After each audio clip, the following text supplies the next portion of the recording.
Hi, I'm Makotari and welcome to my channel.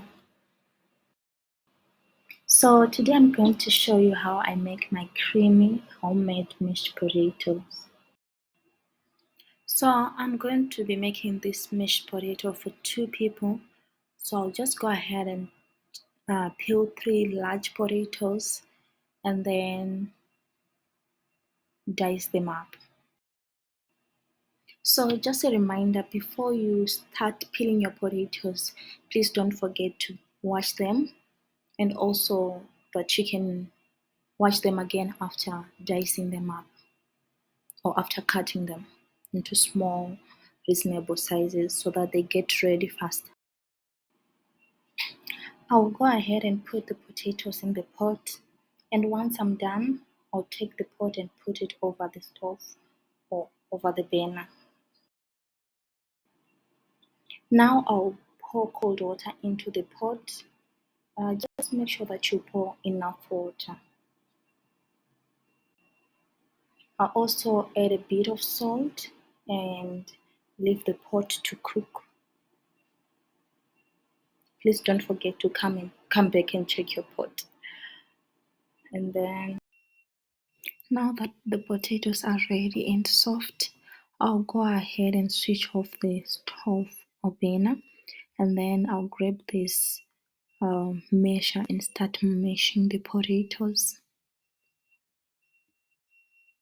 You can use anything to mash as long as it gets the job done.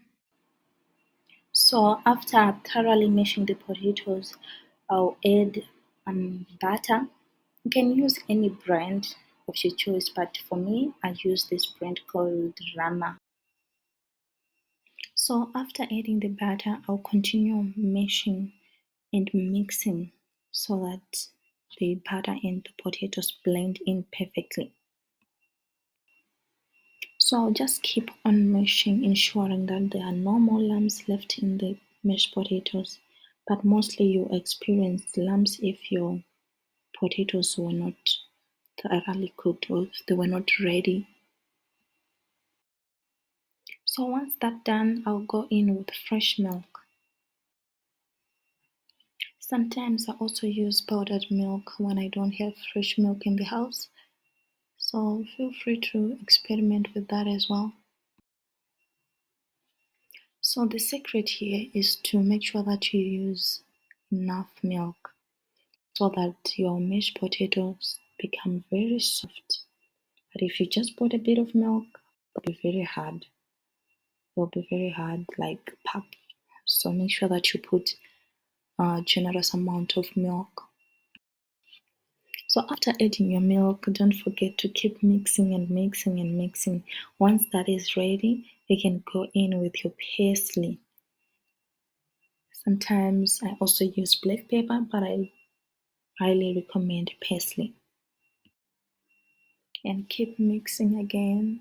And once that is done, your mashed potatoes are ready. And thank you guys for watching. Please let me know what you think about this recipe and where you're watching me from. Thank you. Bye.